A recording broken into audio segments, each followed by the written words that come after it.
Il est d'accord avec vous sur la grande partie des choses. Sur certaines, je n'ai pas d'accord. Alors, il commence à vous faire douter. Il commence à amener peut-être qu'il faut la nervosité encore.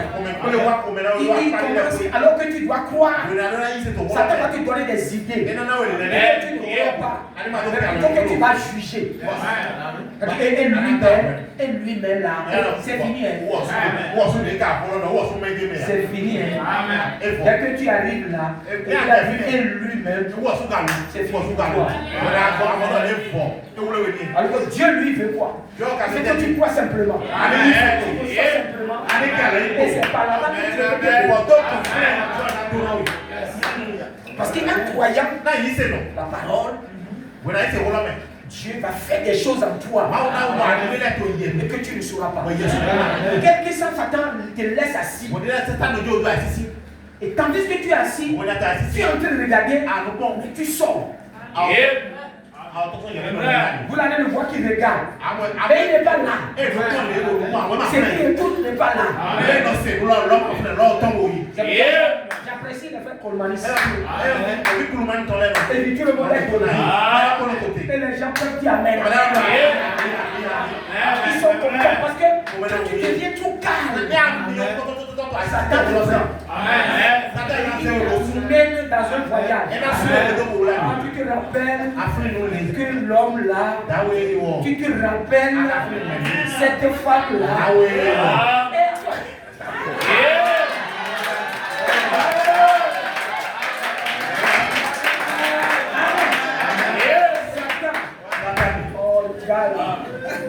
Le prophète a dit que Satan est presque Dieu. Il n'est pas Dieu. Il est presque. Parce que quand Dieu créait les choses, il était là. Donc tout ce que tu as fait, lui aussi il peut faire ça. Il peut imiter. Et il connaît la Bible. Mais il rejette toute la vérité. Satan dit, moi je crois ça. Ça c'est vrai. Je crois ce que tu as dit. Deuxièmement, j'ai cru. Troisièmement, j'ai cru. Mais quatrième là, je ne crois pas. Je crois le huitième. Mais Dieu ne fait pas ça. Vous voyez Satan. Alors ce qu'il va faire, comment il va faire pour que tu ne reçois pas toute la parole? Il va le faire. Amen. C'est pourquoi la Bible a dit résister à Satan. Alors tout ce que je peux faire quand je suis devant Dieu, pour le résister, je dois le faire. Amen. Si je dois sauter, je dois courir. Pour que Satan ne trouve pas la place, je dois le faire. Amen. David, le roi David, lui, il dit non, je ne vais pas donner la place à ça. Et quand il a vu l'âge de Dieu, David a oublié qu'il est roi. Il dit oh Dieu, c'est la chose de Dieu. Il a commencé à danser devant les serviteurs, devant ses femmes. Qu'est-ce qui le fait danser? C'est la parole. L'âge qu'on amène là. Amen. Vous voyez, tout le monde danse. Mais qu'est-ce qui les fait danser? Amen. Amen. Donc quand l'esprit vient, nous devons les éprouver. Voilà, il a dit que celui qui parle là, il ne parle pas aux hommes. Il parle à Dieu. Et quand tu veux parler à Dieu, quel est le bon endroit où on peut parler à Dieu? Est-ce que c'est à l'église ou à la maison? C'est où? Frère Louis, c'est où il faut parler à Dieu? C'est à l'église ou à la maison? Il faut parler vraiment à Dieu. Là, c'est bon, n'est-ce pas? Est-ce que c'est vrai? C'est béni, c'est ça? Tu veux parler à Dieu. Mais tu viens dans les gens. Donc, normalement, non. Normalement, tu viens dans les gens. Et tu parles à Dieu. Ou tu vas parler à la maison. Tu vas où? À la maison. Alors nous devons dire à tous ceux qui parlent en langue à l'église et qu'on ne capte pas ce qu'ils disent à la maison.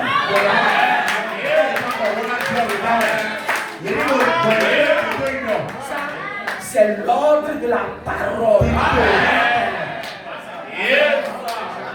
Amen. Frère, vraiment, nous devons aller. Soyons pas des enfants. Il dit c'est à la maison. Maintenant, si nous voulons parler aux hommes, Amen. Il dit celui qui prophétise, au contraire, parle aux hommes.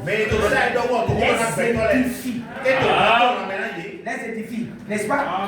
Les exhorte, les console. Très bien. Je viens, je parle en langue. Ça, la prophétie. Qu'est-ce que tu appelles toute prophétie?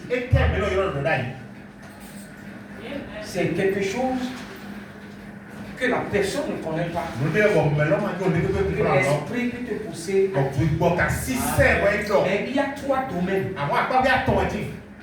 Dans la prophétie, on peut encourager dans la bonne voie, pas dans la voie du péché. Quelqu'un peut dire, oh mon frère, va chez les prostituées, c'est très bon. Il va les gagner à Christ.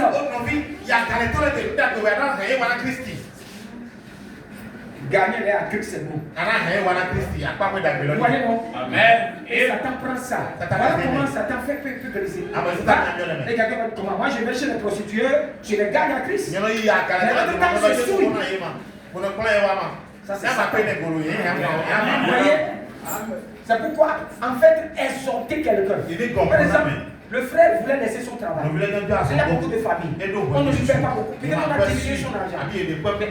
Dans la prophétie de mon frère, dans la prophétie de mon frère, ne sois pas découragé. Quand tu vas régler le problème, Dieu va faire grâce. Qu'est-ce que je suis en train d'exhorter? Amen. À rester dans un endroit où Dieu va lui faire grâce. Amen. Quelque part, il est totalement cassé, découragé. Alors je peux le exhorter. Donc la prophétie peut amener l'exhortation. La prophétie peut amener la correction. Oh frère, tu vas chez des amis souvent qui font sortir la bière. Ne va plus là-bas. Ne va plus là-bas. Tu ne fais pas ça. Amen. C'est pour t'exhorter, pour t'encourager. Parce qu'en vivant, qu'est-ce que vous pouvez faire? La prophétie parle aux hommes. Ça redresse la personne. Ça corrige la personne. Ça le met sur la bonne voie. Jésus a dit quand le Saint-Esprit viendra, il vous dira. Il vous rappellera les choses et vous dira les choses à venir. Pour la prophétie, dans l'église, nous sommes rassemblés. Quelqu'un veut voyager, on ne sait pas. Alors, dans l'adoration, amen, juste l'adoration finie, et la personne s'est levée. Il dit, il y a un frère qui veut voyager sur Lomé. Amen. Un frère veut voyager sur Lomé. Il a fait le programme de partir le mardi. Il ne voyage pas. La voiture fera cela. Ce n'est pas écrit dans la Bible. Tu vois non? Et déjà, on a dit, mais attends, quel est le frère qui veut aller à l'autre? Il fait le plan de voie. Alors un frère s'élève et dit, qu'est-ce que tu as fait? Il a parlé aux hommes. Il a rendu la parole lactistée. Son enfant ne tombe pas dans la vie. Voici l'accord est là. Il y a un frère qui a un rendez-vous avec un patron sur le problème d'une chambre qu'il a mal fait. Alors, est-ce qu'on va demander au coiffeur cette affaire ou on va demander au maçon problème de chambre? Vous voyez, vous savez l'intelligence déjà. On va appeler les frères maçons. Qui a fait des chambres alors Dieu même va mettre des paroles. Quand tu iras chez lui, il ne faut pas le rencontrer à 10h. Rencontre-le, dis simplement, tu peux le rencontrer à midi. Et à l'heure là, tu as fait quelque chose.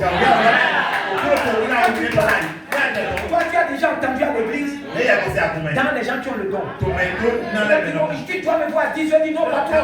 Tu m'excuses, 10h là, je ne peux pas venir.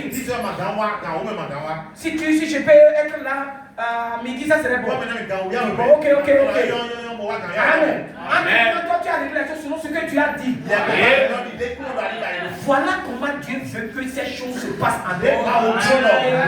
Et discipline. Et quand cela arrive, les gens sont émerveillés. Amen. Jésus est glorifié. Amen. Oh, Dieu même va jusqu'à donner certains détails. Dans la prophétie, ça parle aux gens. Amen. Il y a quelqu'un qui a rencontré un docteur, on lui a prescrit tel médicament. Mais ça là, n'utilise pas ça. C'est vrai que quand tu iras maintenant, bon, pourquoi? Parce que Dieu ne dit jamais quelque chose sans qu'il y ait. Alors que tu sais, c'est un problème, peut-être le médicament peut créer un problème. Alors que tu n'avais pas dit que tu as ulcère et Dieu va te rappeler. On voit maintenant la posologie, on dit bon voilà, on ne doit pas dans certaines règles. Tu ne savais pas, c'est moi qui ne peux pas dire ça.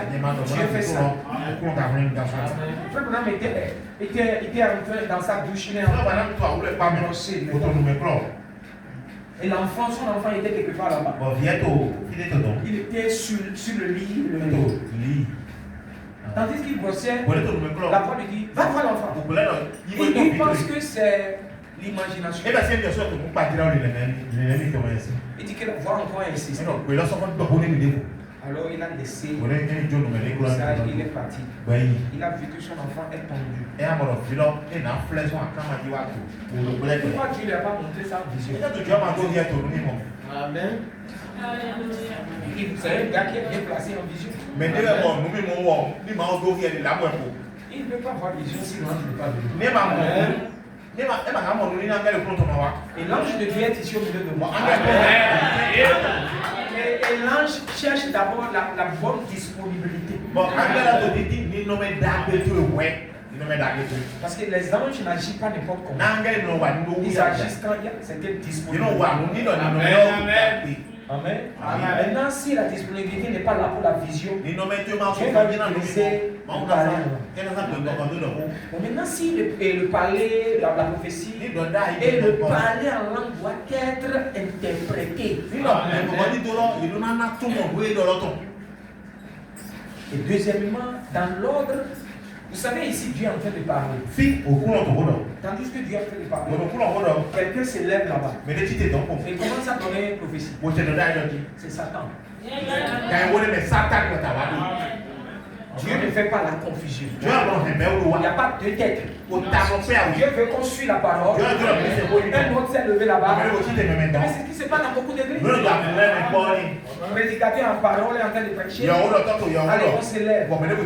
Alors que Dieu, l'Esprit de Dieu est discipliné et ordonné. La personne peut vouloir parler.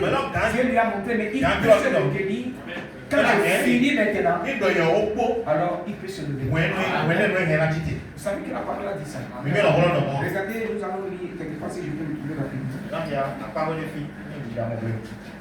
Mais lisez tout. Quand vous allez lisez 1 Corinthiens chapitre 14 là. Amen. Là, à partir de ça, regardez ce qu'il est dit à partir du verset 23. Parce que les pasteurs, on n'a pas pouvoir enseigner clairement les choses telles que le prophète Paul l'a posé, puisque c'est un ange qui était avec lui. À partir du verset 23, vous regardez ce qu'il dit. Il dit, si donc, dans une assemblée de l'église entière, tous parlent en langue, et qu'ils entrent simplement auditeurs ou des non-croyants, diront-ils pas que vous êtes fous? Par exemple, tout le monde parle la langue. Quand vous rentrez dans cette langue, toi tu dis ce que tu dis, tout le monde dit ce que et un visiteur est là où un non-croyant est là. Qu'est-ce qu'il va dire? Il ne comprend rien. Pour la dire, il va dire que vous êtes des fous. Parce qu'il n'entend rien. Il ne sait pas ce que tu dis. Amen. Et pourtant, les gens acclament ça dans les églises. Et les gens disent que des bébés, ils sont des bébés devant la parole. Des bébés. Et regardez bien ici. Amen. Maintenant, je vais lire dans le verset 24. Si tous prophétisent et qu'il entre un non-croyant ou un simple auditeur, il est convaincu par tous. Il est jugé par tous. Le secret de son cœur est dévoilé. De telle sorte que tombant sur sa face, il adorera Dieu et publiera que Dieu est réellement de vous. Vous voyez, il dit que lorsque vous prophétisez, l'autre dit, quelqu'un se lève pour dire, ta maman s'appelle comme ça. L'autre dit, tu fais tel travail. Mais ce matin avant de venir, quelle personne t'a dit ceci? Mais vous lui parlez et il entend. Il dit, ah, c'est vrai. La Bible a dit qu'il sera convaincu. Mais tu as un problème dans ton cœur. Tu as quelle maladie? Alors un frère va prier pour toi. Il dit à personne que j'ai Vous voyez? Est-ce qu'il va dire, mais Dieu n'est pas ici? Il n'a jamais ça. Dieu est ici. Parce que vous lui avez dit tous les jours qu'il a entendu clairement. La Bible a dit qu'il va tomber à genoux. Il va prier Dieu. C'est ce que Dieu veut que ça se passe dans les églises. On va mettre l'ordre pour que Dieu puisse ne pas être ridiculisé. Mais les gens disent c'est l'esprit qui fait ça. On ne voit pas l'esprit. Mais Dieu a mis de l'ordre. Nous avons oublié d'utiliser l'ordre. Maintenant, qu'est-ce que nous voulons? Vous allez voir ce que le prophète Paul a dit. Alors, que faire donc, frère? Voilà. Dans le verset 26, lorsque vous vous assemblez, voilà, là où nous allons voir. Lorsque vous vous assemblez, les uns ou les autres parmi vous ont-ils un cantique? Oui, une instruction. Oui, une révélation. Oui, une langue. Oui, une interprétation. Que tout se fasse pourquoi? Que tout se fasse pour l'édification. C'est-à-dire, quand vous avez un cantique, on ne peut pas parler à quelqu'un parce que dès qu'il a une belle chanson qui peut nous faire tous pleurer, au moment où le prédicateur est en train de parler, il ne se lèvera pas pour dire quoi que ce soit. Amen. Il ne chantera pas. Donc c'est pourquoi cantique à son temps. L'interprétation à son temps. La révélation de quelque chose. C'est pour ça que Dieu a montré quelque chose à quelqu'un. Quand nous sommes rassemblés, si Dieu veut quelque chose, Dieu peut le révéler à quelqu'un. Puis la révélation, c'est quelque chose qui vous frappe. Et vous gardez. Alors, quand on sort de l'église, on appelle la personne pour aller voir le pasteur. Voilà ce que j'ai vu. Alors le pasteur peut savoir comment il va faire. Alors personne ne doit faire des choses comme il veut. Comment il dit d'abord s'il y a un cantique, que la personne chante. Si quelqu'un a une instruction, par exemple maintenant, il y a quelque chose qui se passe grave. Nous avons un docteur au milieu de nous. Et il est venu me voir comme pasteur. Je voudrais passer une information. Et ça va être il m'a dit l'information. Il dit bon pasteur, je vois maintenant qu'il y a des choses, il y a des rues. On nous a donné dans un conseil que toute personne dans cet état, alors qu'il fasse telle chose, qu'il l'a d'abord bien aimé. J'aimerais dire ça pour aider l'église. Ça c'est une instruction. Alors, mon soeur, frère, viens. L'information que tu as donnée, et cela va aider l'église. Vous savez, beaucoup tombent malades maintenant. Tous maintenant. Et les gens disent, beaucoup ont dit que soit c'est une bombe qu'ils ont lancée à l'Ukraine, qui vient ici. Il y a tout un tas de choses que les gens disent. Mais vous savez, il y a des informations.